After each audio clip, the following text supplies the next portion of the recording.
The Interstellar Camo has to be the easiest mastery camo I've ever unlocked. Not only is there just 36 weapons that you have to complete to get the mastery camo, you can pretty much do all the camo challenges in shipment 24/7. Of course, except for the 4 weapons that have long shot challenges. And even on Rust 24/7, or if you're just playing on Rust in general, you can. I'm pretty sure you can do all the long shots on that map as well.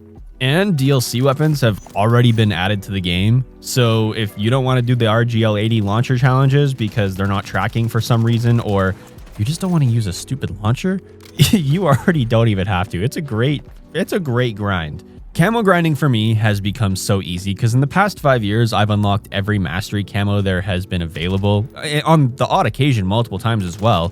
The Interstellar grind just feels like clockwork. It's so easy. I didn't even have to think twice about unlocking any of the camo challenges. The worst part of the grind, most tedious, most difficult, was just leveling up your weapons, because once you hit max weapon level, if you were doing any of the zombies XP methods, the second you went to multiplayer, even playing against third string Seattle Surge players, you could get camo challenges done in a few matches. Depending on the weapon, actually, the majority of weapons, you could get it done in one. Mastery camo challenges were a different story, and goddamn, what the fuck is with the gilded camo name? This is gonna be the dumbest complaint anyone has ever had on Call of Duty, especially with all the issues that people are having with matchmaking and feeling like this is a $70 DLC. Why is the gilded camo called gilded? I wish it was called gold. Forge camo? I actually really like it. It's a really cool name. Gilded just sounds so goofy to me. I don't know why, but the second I started the camo grind and I looked at the mastery camos, I was like, oh sweet, we got gold, platinum, melted crayons, and interstellar. I read the names and I just thought it was goofy. The camo grind itself, super easy. Some hardcore camo grinders, and even myself a few years ago, would have said, hey man, this one's too easy. It's a little ridiculous. Someone with no thumbs could even unlock it. I honestly don't feel that way with this one. I actually really like how accessible this one is for a few reasons. One, the camo itself looks great. Who doesn't want to run around with Interstellar? And two, it's an extremely welcoming camo grind where even if you don't want to unlock the camo all at one time, even over the span of a few months, you can casually play the game and still unlock the Interstellar camo. And I guarantee there's a lot of people out there who in previous games didn't even want to attempt the mastery camo grind because they found it too time consuming or just too challenging for how casually they play the game. On top of that, the camo's appearance might not have been worth the grind for those individuals. Like Vanguard, I'm looking at you. I still can't believe I unlocked the atomic and dark aether camo in that game on every weapon there was. That I find that crazy. And when it comes to the camo being rare, sure. In a few months, when a lot of players that play the game consistently all have their Interstellar camo, sure.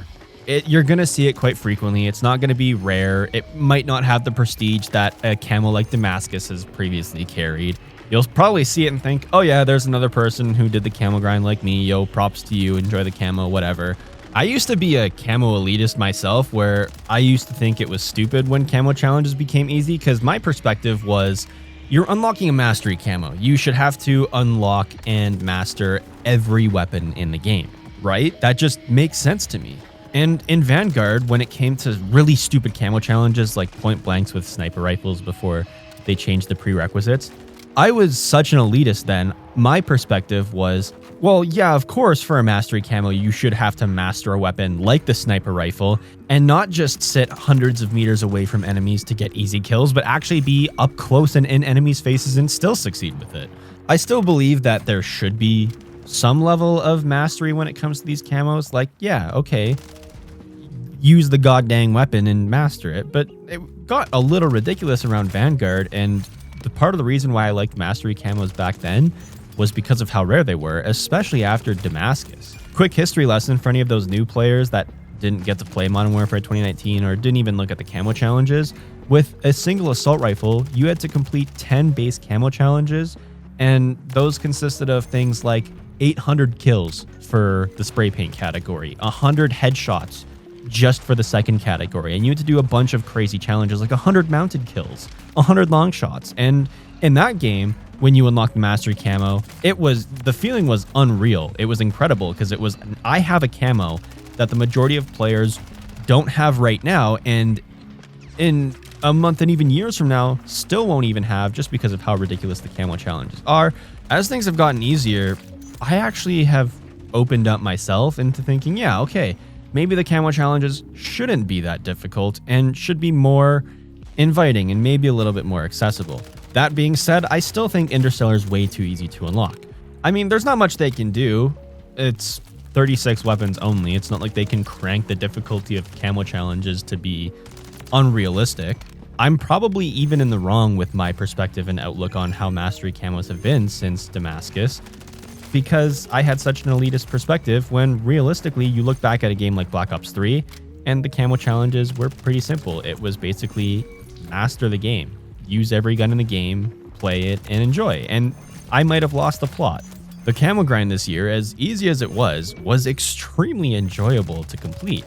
I had a lot of fun in my Discord server playing with everyone and unlocking the camo together. It was something that I've never experienced in Call of Duty before. I'm used to just doing the camo grinds by myself and then people asking questions when they attempt it later on. It was a lot of fun to have that communal experience this year, and the camo itself looks great. I would argue it's one of the best mastery camos that we've received in recent history, if not ever. I mean, I don't want to jump on the same horse that I did last year, calling Orion the best camo. I would say that the Interstellar camo could be thrown into contention for objectively the best mastery camo in the franchise in the public's perspective, because a lot of people right now would look at something like the Black Ops 3 Dark Matter or Infinite Warfare's Black Sky camo and say that those are the best. But honestly, if you put the Interstellar side by side, you'd have a pretty fierce competition. That makes the question of, is the Interstellar camo worth it, answer itself. Of course it is. The camo challenges are extremely easy to complete. The only difficult part is maybe leveling up your weapons, but even then that doesn't take that long. And the camo reward itself is beautiful. Regardless of how good you are or how dedicated you are to playing the game, as long as you're having fun and enjoying Modern Warfare 3 multiplayer, the Interstellar grind is 100% worth it. Period.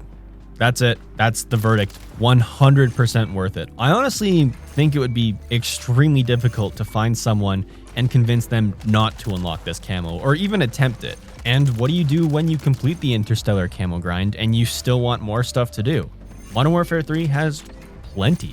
You can do the Borealis and Bioluminescent camo grinds in Zombies. If you didn't unlock the Orion camo, you can use the Modern Warfare 2 weapons, which you have a huge selection now of what 51 weapons you want to complete if you want to unlock Orion in this game.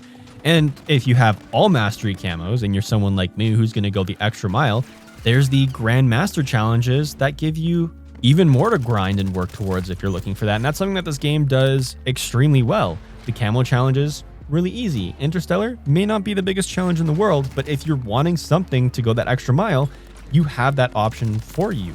And not just in multiplayer, but in Zombies as well with Borealis and Bioluminescent. Maybe that's why I'm not as critical as the camo grinds becoming slightly easier than I would personally like them to be, because there is that extra level of difficulty for those players who want to take that extra step and have something more to grind or have something to show off that says, hey, I haven't seen the sun in 5 weeks. Here's my really cool weapon chart to prove it.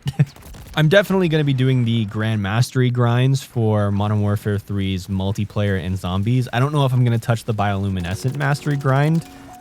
It really depends on how fast I complete the Borealis and Interstellar ones. I'm working on the Borealis camo right now. I'm about halfway through just getting the is it Zircon scale? Whatever the red camo is, the forged equivalent in Zombies. That's what I'm working on. I'm halfway through that, and then I have to do the boss kills, and then I'll have Borealis before Christmas. And then I'll work on Bioluminescent, and then after that, I'm going to be unlocking Orion for a second time. I'm on a brand new account this year, and I wanted to challenge myself to unlock the Orion camo strictly in Modern Warfare 3, so we'll see how that goes. All that being said, yes, Interstellar is obviously worth it, and I'm extremely excited for the amount of content that there is to grind in Modern Warfare 3, because I think this year there's something for everyone.